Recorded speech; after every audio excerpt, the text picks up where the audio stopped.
आज की इस वीडियो के अंदर हम बात करने वाले हैं Vivo Z5 की। और यहाँ पर जैसे कि मैंने बताया था ये फोन 31 जुलाई को चाइना के अंदर लॉन्च हो जाएगा, तो ये हो गया और इसका प्राइस भी काफी अच्छा रखा गया है। एंड यहाँ पर स्पेसिफिकेशन सारी वही थी जो मैं आपको ऑलरेडी बता चुका था, और यहाँ पर हमें कुछ एक्स्ट्रा चीजें भी पता चली इस फोन के बारे में जिसकी हम बात करने वाले हैं इस वीडियो के अंदर, और ये बात कंफर्म हो जाएगी कि क्या ये फोन Z1 Pro से बेटर है या नहीं है।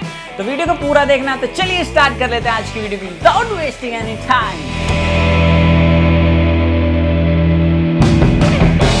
What's up guys, thanks for watching another episode. This is Piyush। तो वीडियो स्टार्ट करने से पहले एम करते हैं इस वीडियो पर 500 लाइक्स का। मुझे पता है तुम कर दोगे और कर देते हो यार, थैंक यू। और चैनल पर नए हो तो चैनल को सब्सक्राइब कर देना, नोटिफिकेशन बेल को कर देना प्रेस, और इंस्टाग्राम पर फॉलो कर लो अगर नहीं करा, क्योंकि वहां पर गिव अवे चल रहा है, पहुंच जाइए। तो सबसे पहले यहाँ पर मैं बता दूं Vivo Z5 का जो बेस वेरिएंट है वो है 6+64 GB का, और Vivo Z1 Pro का जो बेस वेरिएंट है इंडिया के अंदर वो है 4+64 GB का। तो यहाँ पर 6+64 GB का जो बेस वेरिएंट है ना Z5 का, उसका प्राइस है वो करीब 15 से 16 हज़ार रुपए होने वाला है इंडिया के अंदर। और ये फोन जो है वो अगस्त के बाद लॉन्च होगा, यानी कि सितंबर में लॉन्च हो सकता है, क्योंकि अगस्त में S1 लॉन्च हो रहा है Vivo की तरफ से। तो यहाँ पर बस मैं आपको ये बता दूं जो बेस वेरिएंट है उसका प्राइस देखा जाए तो यहाँ पर काफी सही है। 6+64 GB का 15 से 16 हज़ार के बीच में आएगा। और यहाँ पर Z1 Pro का जो बेस वेरिएंट है 4+64 GB का, उसका प्राइस भी 15 हज़ार है। तो यहाँ पर हमें रैम ज्यादा देखने के लिए मिलती है और रोम भी देखने के लिए अच्छी खासी मिल जाती है। बाय द वे यहाँ पर इसके 3 वेरिएंट होने वाले हैं, 6+64 GB, 6+128 GB एंड 8+128 GB।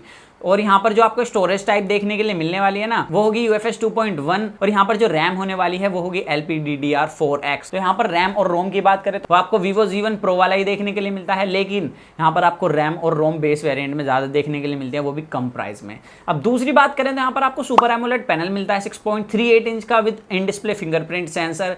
और यार ऐसे खुश हो जाते हैं लोग, और सच में होना भी चाहिए, क्योंकि यहाँ पर नई टेक्नोलॉजी के साथ ही हमें अब ग्रो करना है, एडिक्टेड तो होना होगा ही इन डिस्प्ले का।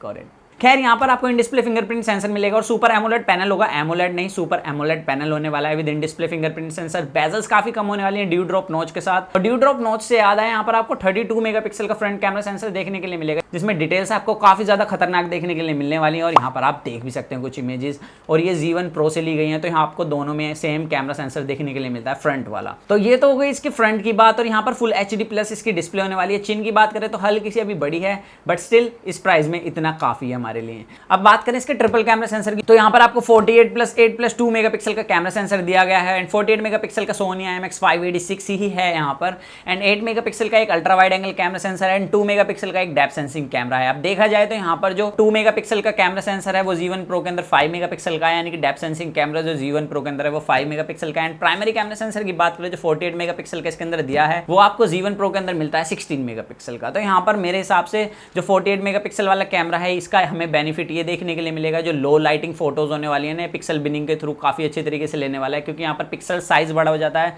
जिसकी वजह से ज्यादा लाइट एंटर होती है। तो यहाँ पर मेरे हिसाब से Z5 जो है वो विनर हो जाएगा। और यहाँ पर मैं आप लोगों को एक बात और बता दूं कि दोनों के अंदर जो प्रोसेसर है वो सेम है, यानी कि स्नैपड्रैगन 712। तो यहाँ पर परफॉर्मेंस दोनों की बराबर होने वाली है। तो यहाँ पर देखा जाए तो Z5 के अंदर हमें काफी ऐसे खतरनाक फीचर्स देखने के लिए मिलते हैं जो कि Z1 Pro को अभी पीछे कर रहे हैं। और यहाँ पर प्राइस भी जो है ना वो भी काफी खतरनाक है। अब इस फोन की एक और खासियत की बात करें तो इसके अंदर आपको Type-C चार्जिंग पोर्ट देखने के लिए मिलता है विद USB 2.0, और इसके साथ आपको 22.5 वोल्ट की फास्ट चार्जिंग भी मिलती है, फ्लैश चार्जिंग। और यहाँ पर आपको चार्जर B बॉक्स के अंदर दिया गया है। तो यहाँ पर Z5 जो है वो खतरनाक होने वाला है अगर ये इंडिया की मार्केट में आता है। अब बात कर लें इसकी बैटरी की, तो यहाँ पर आपको 500 mAh बैटरी कम देखने के लिए मिलती है as compare to Z1 Pro। तो यहाँ पर आपको 4500 mAh की बैटरी दी गई है, बट स्टिल 22.5 वोल्ट की फास्ट चार्जिंग मिल रही है। और Type-C चार्जिंग पोर्ट Vivo की तरफ से काफी बड़ी बात है ये। और यहाँ पर मैं एक बात और बताना चाहूंगा, जब भी हम किसी फोन को हाथ में लेते हैं ना तो सबसे पहले हम एक्सपीरियंस करते हैं उसके वेट को। तो इस फोन का वेट जो है वो 185 ग्राम होने वाला है, Realme X से भी कम एंड Z1 Pro से भी कम। तो मेरे हिसाब से ये फोन काफी भयंकर होने वाला है, बस ये इंडिया की मार्केट में जल्दी से जल्दी लॉन्च हो जाए। आप मुझे कमेंट सेक्शन में बताइए कि आपको Z1 Pro अच्छा लगा या Z5, कमेंट सेक्शन में जरूर बताना। और इंस्टाग्राम पर फॉलो कर लो गिव अवे के लिए। और नेक्स्ट वीडियो में काफी अलग टॉपिक आने वाला है। सो मिलते हैं जल्दी कूल और एक्साइटिंग वीडियो में। तो जब तक के लिए जॉन में गाइस, वो करें do what your heart feels, stay in with that champion box guys, bye.